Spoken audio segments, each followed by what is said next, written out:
اچھا کھینچا گیا ہے قرآن مجید میں سورہ قیامہ کی آیات میں الساعہ، جب وہ گھڑی آئے گی والساعۃ ادھیٰ وامر،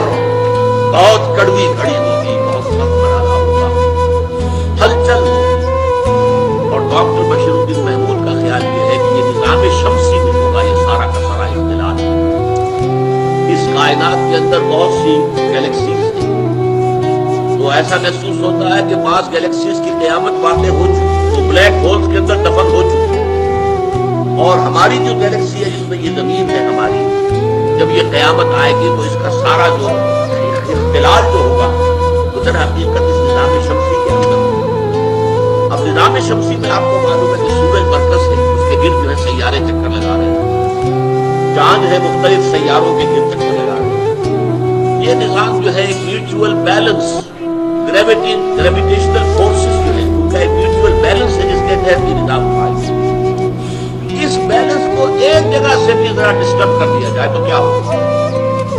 ظاہر بات ہے کہ اس کرنے سے اس کرنے کا فاصلہ اور اس کرنے سے اس کرنے کا فاصلہ، یہ فورسز گریویٹیشنل جو بیلنس کی ذرا سی یہ چیز ہٹ جائے، ادھر کا فاصلہ کم ہو گیا ادھر کا زیادہ ہو گیا، وہ کرہ اس کو کھینچ لیتا، پھر یہ ٹکرائیں گے دوسرے کے ساتھ، اس کا نقشہ ہے دوسرا کھینچ۔ فَإِذَا بَرِقَ الْبَصَرُ، برق البصر کیوں ہوگا؟ سورج جو ہے زمین کے بہت قریب آ جائے گا، اس کی روشنی اتنی ہوگی کہ نگاہ چنیا جائے۔ اس کو ہمارے ہاں عام روایات میں قیامت کے ذکر میں کہا جاتا ہے سورج سوا نیزے پر ہوگا، یہ عام ہماری روایات ہے، سوا نیزے پر ہوگا، اور اس کی وجہ سے شدید تناظر اور گرمی ہوگی، اور اپنے پسینوں کے اندر لوگ ڈوب رہے ہوں گے، پسینے سمندر کے مانند ہو جائیں گے۔ اس کا قرآن مجید میں کہیں ذکر نہیں، ہو سکتا ہے بعض احادیث میں ذکر ہو، لیکن یہ ہمارے ہاں کی وہ روایات ہیں کہ جو آتی ہے کہ سورج سوا نیزے پر، لیکن قرآن یہ بتا رہا ہے کہ سورج جو ہے چاند کو گھسیٹ کر اور اپنے اندر دفن کر لے گا۔ فَإِذَا بَرِقَ الْبَصَرُ وَخَسَفَ الْقَمَرُ، اور خسف کے دونوں معنی، یعنی چاند کا گہنا جانا اور چاند کا دھس جانا، زمین دھس جاتی ہے خسف کہتے ہیں۔ خسف القمر وجمع الشمس والقمر، اب یہ سورج اپنی جگہ پر ہے، چاند اپنی جگہ پر ہے، چاند تو در حقیقت زمین کے بھی چکر لگا رہا ہے،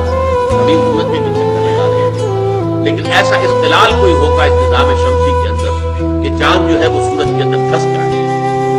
اب یہ جب کوئی ہوگا تو یہ انسان جو ہے اس دن کہے گا این المفر، یعنی آج منطق جو ہے لڑا رہا ہے، بڑے بہانے بنا رہا ہے، کیسے ہوگا جب ہم ہڈیاں ہو جائیں گے، اذا کنا عظاما ورفاتا اذا لمبعوثون خلقا جدیدا، کیسے ہو سکتا ہے؟ ہیہات لما توعدون، انہونی بات ہے، انہونی بات ہے، نہیں ہو سکتا، ناممکن ہے، یہ کیا کہہ رہے ہیں، یہ انہونی بات ہے۔ لیکن یہی انسان اس روز تو ساری اس کی جو اکڑ خونی ہے، وہ جو سارا جو اس وقت تکبر کے ساتھ اور تمرد کے ساتھ جو ذکر کر رہا ہے، اس وقت جو ہے ڈر کر کہے گا ہے کوئی بھاگنے کی جگہ، این المفر، فرار سے بنا ہے، دوڑ رہا، مفر جہاں پر دوڑ کر انسان بنا دے گا۔ کلا لا بتا دیا جائے گا نہیں ہرگز، اور یہ بتانے کی ضرورت نہیں، صورتحال خود بخود جو ہے وہ روشن ہوگی، اب خود